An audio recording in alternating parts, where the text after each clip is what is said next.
Okay, so why don't we start off from the northern part of the country? This afternoon, there is heavy security presence at Yendi in the northern region following an attack on residents of Zakoli and Kankon by unknown gunmen. Now, according to unconfirmed reports, the attack occurred after a gunman suspected to be a nomadic headsman robbed and killed a man from an adjoining community on Tuesday. This infuriated the community members who decided to launch a reprisal attack on nomadic settlements at Yendi. Now, we do know that the Northern Regional Minister this afternoon is leading the Regional Security Council on a fact-finding mission to the area. Northern Regional Correspondent Martina Bugri is joining us now for more on this. So, Martina, first of all, help us understand what the security situation is up north. Bring us the very latest following this meeting we are seeing on the screens now between the Regional Security Council and leadership of the community. So far, it's the beefed up security. They've stationed police officers in these communities that were attacked. And this morning, the Northern Regional Minister met with the community members or those who were affected. He spoke with them, assuring them that those who have committed this crime will be brought to book. But he also appealed to them to help with information. He says that provisions will be made for temporary shelter, food, and some psychologists brought in to offer them counseling. He says that they would make arrangements so that the bodies would be able to, they'll be able to bury the bodies tomorrow. And so he's been assuring them that they should believe in the security and allow the law to take its course. They should not take the law into their own hands and then revenge. And so that's what briefly he's been telling them. But he's also assured that they would ensure that any single person who contributed in this is brought to book. The reaction of leadership of the community. I didn't get the question. Yes, what's the reaction? What reaction are we getting from community leaders? The community leaders seem to be satisfied with the assurance following the swift intervention the security moved in when they were being attacked. And so they seem to be assured that what they have promised would come to fruition. I must say that the chief of Zakoli earlier on also said that he was housing these people and that he needed support to be able to offer the essentials they would need so that they'll be able to have a comfortable life while they wait for rebuilding and then to remove to their community.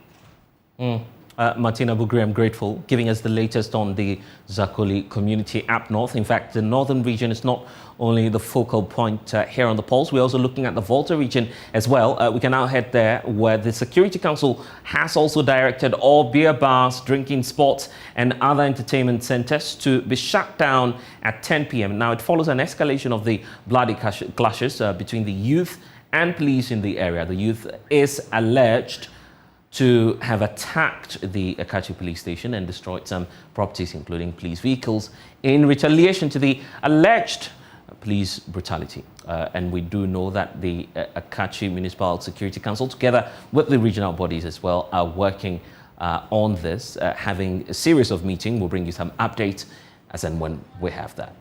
And you're welcome back to the Pulse. Now, we're focusing on our top story for you this afternoon. Some clashes up north in Yendi. We understand that the Northern Regional Minister this afternoon is leading a Regional Security Council, as we brought you earlier, on a fact-finding mission in the area. Fortunately, Al-Hassan Shani Shaibu joins us now on Zoom to have a conversation on the situation. Thank you so much, sir, for spending some time with us. So it's been a busy day for you. You started off by visiting the area. What did you discover from the engagements with leadership of the community? Thank you very much for having me on set. This thing happened yesterday, so it was proper that I visit the place this morning.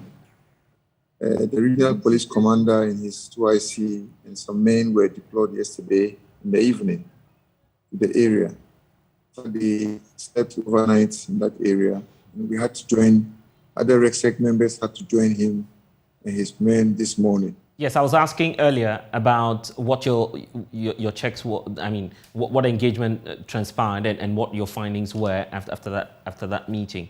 Well, so if you're watching this now, what you have on your screens are excerpts of that Regional Security Council high-level delegation that engaged leadership of the Zakoli community in Yendi. We understand that there were some clashes earlier today. 9 persons were confirmed dead, and we understand that some more persons are injured. We were just interacting with the regional minister there, giving us updates on what the fallout of the meeting is and what the way forward will be. The Honorable Al-Hassan Shaibu is back. Unfortunately, sir, we lost you when you were making points about the fallout from today's meeting. What was the conclusion? If you can hear me, Honorable, I'm asking, kindly unmute for us, and I'm asking about the point you're making about the meeting that transpired today. Hello?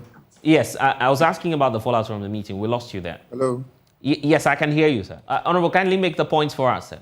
If you can hear me, sir, I'm asking about the meeting. You were talking about the engagement that happened between the Regional Security Council and leadership of the community. You were making a point about the delegation you led there and what the final arrangements are.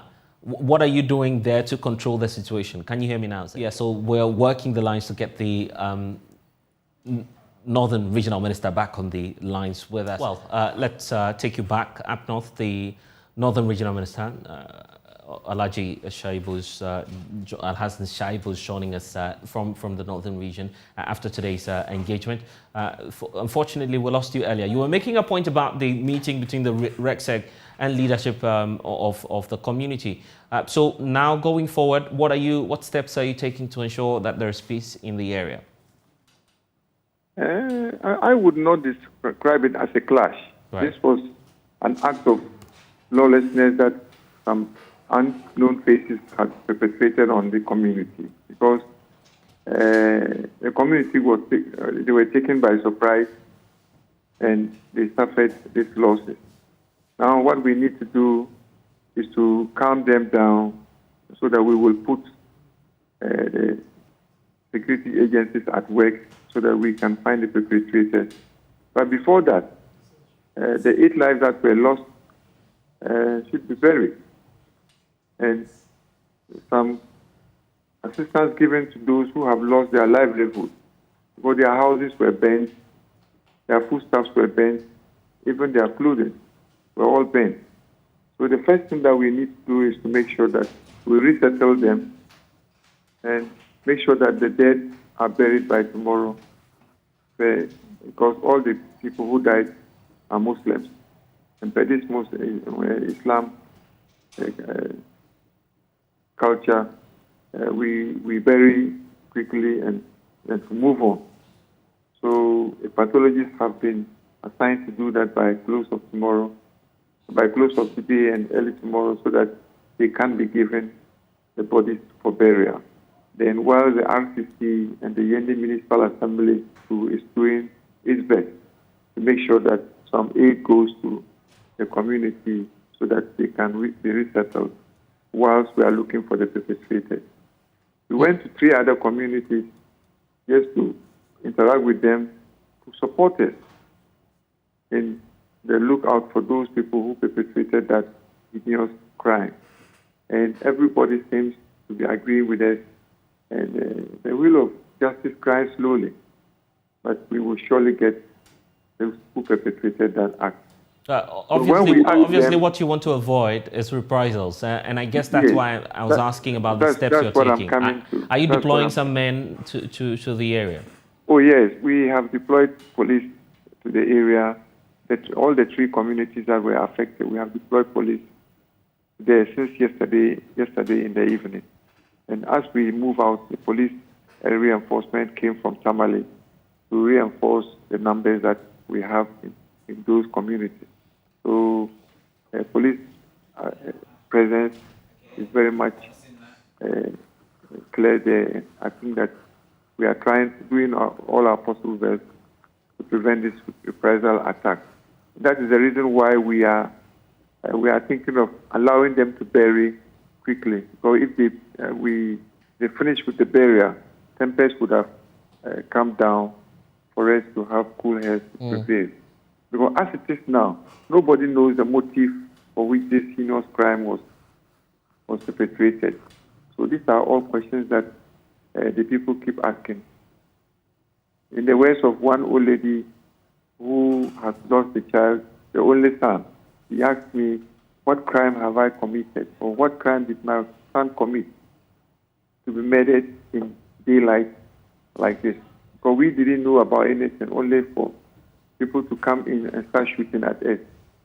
They are yet to come to terms with this act that nobody is yet able to explain. The initial reports we received indicated that these persons were nomads. Yes. What's the official briefing from the side where you are, the Regional Security Council? What official the people are not nomads. Because what the information we got from the crying chief, the chief was crying. And he said, look, we have lived with these people for more than 40 years. They have been with us here. They don't have any living place apart from this place. They are taking care of our cattle.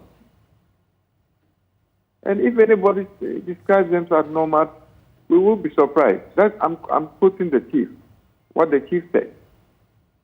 That they have lived with them, they haven't seen any faults with them.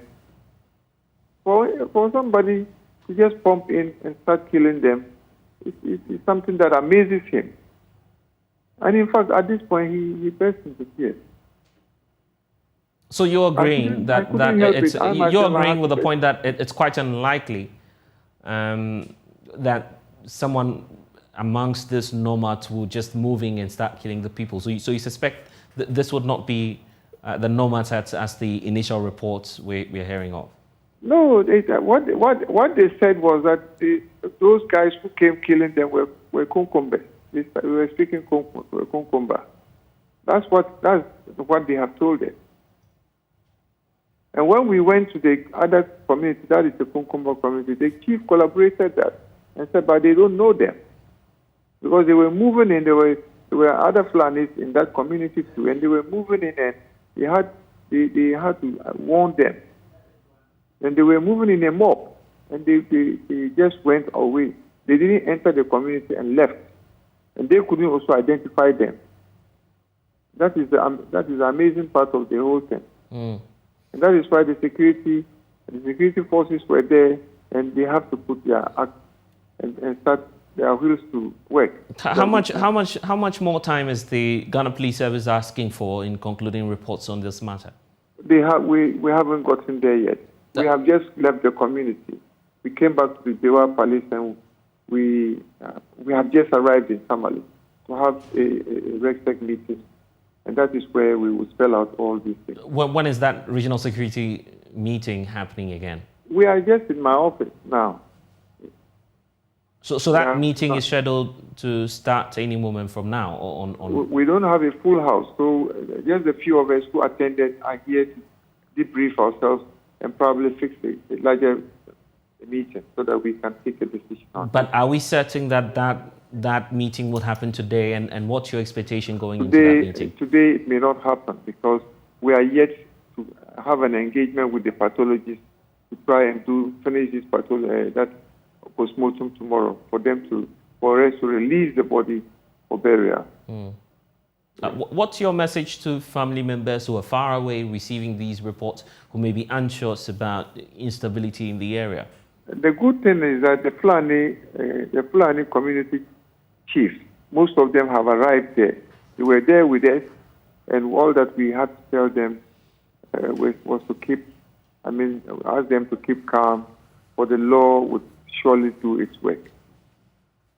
Well, that's what we'll be expecting from you as well, but we're grateful, Honorable Shani Al-Hassan Shaibu, for joining us. He's the Northern Regional Minister, giving us the latest on the clashes up north in Yendi.